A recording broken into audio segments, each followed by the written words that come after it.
পৃথিবীতে সবচাইতে কঠিন এবং চ্যালেঞ্জিং কাজ মোকাবেলা করতে চায়নারা সেরা, এটা আমরা সবাই জানি। তেমনি একটা চ্যালেঞ্জিং কাজ আপনাদেরকে দেখায় চায়নাদের।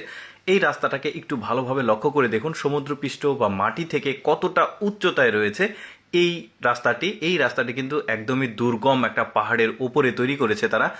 কেন এই রাস্তাটি তৈরি করেছে এটা সিক্রেট থাকলো, একটু পরে গিয়ে সেটা আমি আপনাদেরকে জানাবো এবং দেখাবো। তার আগে রাস্তাটা দেখাই। দেখুন এতটা উচ্চতায় এই রাস্তাটাকে তৈরি করা হয়েছে। তবে একটা ব্যাপার এখানে একটু ভালোভাবে লক্ষ্য করে দেখবেন যে এখানে যে রাস্তাটিকে তৈরি করা হয়েছে এই রাস্তাটি শুধুমাত্র চলাচল করার জন্য, ট্যুরিস্টদের জন্য। আর এই রাস্তা যেখানে শেষ হয়েছে ওই জায়গাতে চমৎকার একটা সৌন্দর্য দেখার মতো জায়গা আছে। মানে এখানকার পাহাড়ি শহর, তারপরে এই নদীটা, প্রাকৃতিক সৌন্দর্য সেখান থেকে এত সুন্দর দেখা যায়। একটু অপেক্ষা করতে থাকুন, এই রাস্তা যেখানে শেষ হয়েছে ওই জায়গাটাও আপনাদেরকে দেখাবো। এই যে দেখতে পাচ্ছেন, তার আগে পুরো রাস্তাটি আমি আপনাদেরকে দেখাই, যেহেতু দেখাচ্ছি।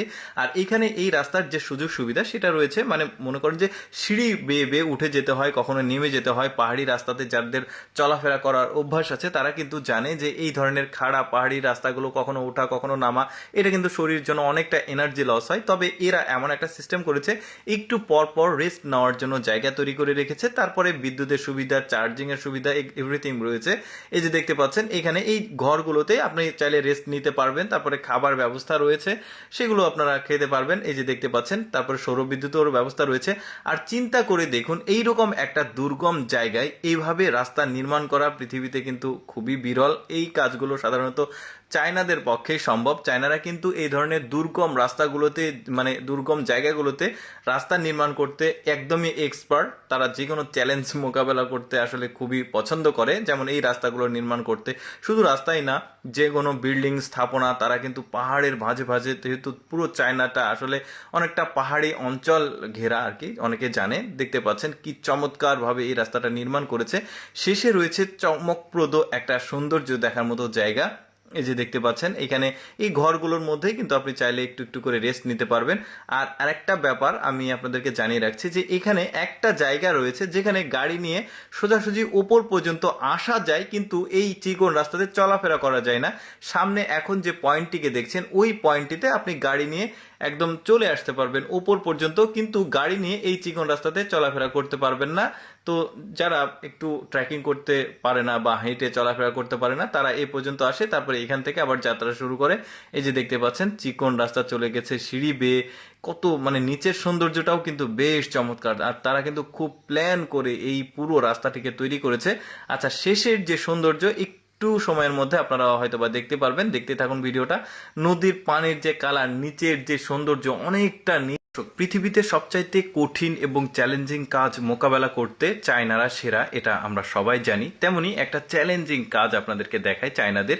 এই রাস্তাটাকে একটু ভালোভাবে লক্ষ্য করে দেখুন, সমুদ্রপৃষ্ঠ বা মাটি থেকে কতটা উচ্চতায় রয়েছে এই রাস্তাটি কিন্তু একদমই দুর্গম একটা পাহাড়ের উপরে তৈরি করেছে তারা। কেন এই রাস্তাটি তৈরি করেছে এটা সিক্রেট থাকলো, একটু পরে গিয়ে সেটা আমি আপনাদেরকে জানাবো এবং দেখাবো। তার আগে রাস্তাটা দেখাই। দেখুন এতটা উচ্চতায় এই রাস্তাটাকে তৈরি করা হয়েছে। তবে একটা ব্যাপার এখানে একটু ভালোভাবে লক্ষ্য করে দেখবেন যে এখানে যে রাস্তাটিকে তৈরি করা হয়েছে এই রাস্তাটি শুধুমাত্র চলাচল করার জন্য, ট্যুরিস্টদের জন্য। আর এই রাস্তা যেখানে শেষ হয়েছে ওই জায়গাতে চমৎকার একটা সৌন্দর্য দেখার মতো জায়গা আছে। মানে এখানকার পাহাড়ি শহর, তারপরে এই নদীটা, প্রাকৃতিক সৌন্দর্য সেখান থেকে এত সুন্দর দেখা যায়। একটু অপেক্ষা করতে থাকুন, এই রাস্তা যেখানে শেষ হয়েছে ওই জায়গাটাও আপনাদেরকে দেখাবো। এই যে দেখতে পাচ্ছেন, তার আগে পুরো রাস্তাটি আমি আপনাদেরকে দেখাই, যেহেতু দেখাচ্ছি। আর এখানে এই রাস্তার যে সুযোগ সুবিধা সেটা রয়েছে, মানে মনে করেন যে সিঁড়ি বেয়ে বেয়ে উঠে যেতে হয়, কখনো নেমে যেতে হয়। পাহাড়ি রাস্তাতে যাদের চলাফেরা করার অভ্যাস আছে তারা কিন্তু জানে যে এই ধরনের খাড়া পাহাড়ি রাস্তাগুলো কখনো ওঠা কখনো নামা, এটা কিন্তু শরীরের জন্য অনেকটা এনার্জি লস হয়। তবে এরা এমন একটা সিস্টেম করেছে, একটু পর পর রেস্ট নেওয়ার জন্য জায়গা তৈরি করে রেখেছে। তারপরে বিদ্যুতের সুবিধা, চার্জিং এর সুবিধা, এভরিথিং রয়েছে। এই যে দেখতে পাচ্ছেন এখানে এই ঘরগুলোতে আপনি চাইলে রেস্ট নিতে পারবেন। তারপরে খাবার ব্যবস্থা রয়েছে, সেগুলো আপনারা খেতে পারবেন। এই যে দেখতে পাচ্ছেন, তারপরে সৌরবিদ্যুতের ব্যবস্থা রয়েছে। আর চিন্তা করে দেখুন, এইরকম একটা দুর্গম জায়গায় এইভাবে রাস্তা নির্মাণ করা পৃথিবীতে কিন্তু খুবই বিরল। এই কাজগুলো সাধারণত চায়নাদের পক্ষে সম্ভব। চায়নারা কিন্তু এই ধরনের দুর্গম রাস্তাগুলোতে, মানে দুর্গম জায়গাগুলোতে রাস্তা নির্মাণ করতে একদমই এক্সপার্ট। তারা যে কোনো চ্যালেঞ্জ মোকাবেলা করতে আসলে খুবই পছন্দ করে, যেমন এই রাস্তাগুলো নির্মাণ করতে। শুধু রাস্তাই না, যে কোনো বিল্ডিং স্থাপনা তারা কিন্তু পাহাড়ের ভাঁজে ভাঁজে, যেহেতু পুরো চায়নাটা আসলে অনেকটা পাহাড়ি অঞ্চল ঘেরা আর কি, অনেকে জানে। দেখতে পাচ্ছেন কি চমৎকারভাবে এই রাস্তাটা নির্মাণ করেছে। শেষে রয়েছে চমকপ্রদ একটা সৌন্দর্য দেখার মতো জায়গা। এই যে দেখতে পাচ্ছেন এখানে এই ঘরগুলোর মধ্যেই কিন্তু আপনি চাইলে একটু একটু করে রেস্ট নিতে পারবেন। আর আরেকটা ব্যাপার আমি আপনাদেরকে জানিয়ে রাখছি যে এখানে একটা জায়গা রয়েছে যেখানে গাড়ি নিয়ে সোজাসুজি উপর পর্যন্ত আসা যায়, কিন্তু এই চিকন রাস্তাতে চলাফেরা করা যায় না। সামনে এখন যে পয়েন্টটিকে দেখছেন ওই পয়েন্টটিতে আপনি গাড়ি নিয়ে একদম চলে আসতে পারবেন উপর পর্যন্ত, কিন্তু গাড়ি নিয়ে এই চিকন রাস্তাতে চলাফেরা করতে পারবেন না।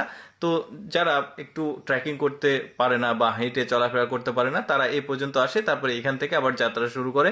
এই যে দেখতে পাচ্ছেন চিকন রাস্তা চলে গেছে সিঁড়ি বেয়ে, কত মানে নিচের সৌন্দর্যটাও কিন্তু বেশ চমৎকার। আর তারা কিন্তু খুব প্ল্যান করে এই পুরো রাস্তাটিকে তৈরি করেছে। আচ্ছা, শেষের যে সৌন্দর্য একটু সময়ের মধ্যে আপনারা হয়তো বা দেখতে পারবেন, দেখতে থাকুন ভিডিওটা। নদীর পানির যে কালার, নিচের যে সৌন্দর্য, অনেকটা